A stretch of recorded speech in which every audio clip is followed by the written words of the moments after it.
Welcome to স্টাডিবং YouTube channel. Today our topic job update. রাজ্য পুলিশে 12,000 কনস্টেবল নেওয়া হবে তোমাদের জন্য।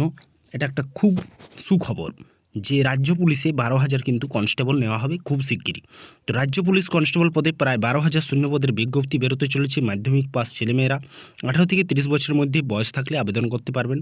পুরুষ ও মহিলা দুটি পদে নিয়োগ করা হবে। প্রার্থী বাছাই করবে পশ্চিমবঙ্গ পুলিশ রিক্রুটমেন্ট বোর্ড। প্রথমে প্রিলিমিনারি পরীক্ষা, তারপর মাঠ পরীক্ষা এবং তারপর মেন পরীক্ষা হবে। এইবারে হতে পারে, যতক্ষণ না নোটিফিকেশান বের হচ্ছে ততক্ষণ তো কিছু বলা যাবে না।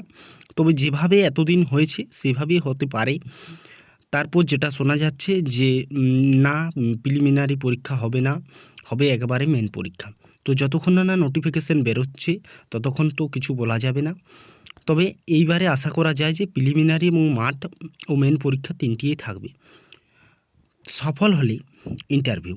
এবং মুখ্যমন্ত্রী মমতা বন্দ্যোপাধ্যায় আগেই জানিয়েছিলেন পুলিশে প্রচুর নিয়োগ করা হবে। অবশেষে মন্ত্রিসভার বৈঠকে এই নিয়োগের ছাড়পত্র পাওয়া গেল। মোট 12,000 কনস্টেবল পদের মধ্যে পুরুষ প্রার্থীদের সংখ্যা আছে 8,400টি, মহিলা প্রার্থীদের সংখ্যা আছে 3,600টি এবং চলতি মাসেই যে কোনো দিন দরখাস্ত নেওয়ার বিজ্ঞপ্তি বেরিয়ে যাবে।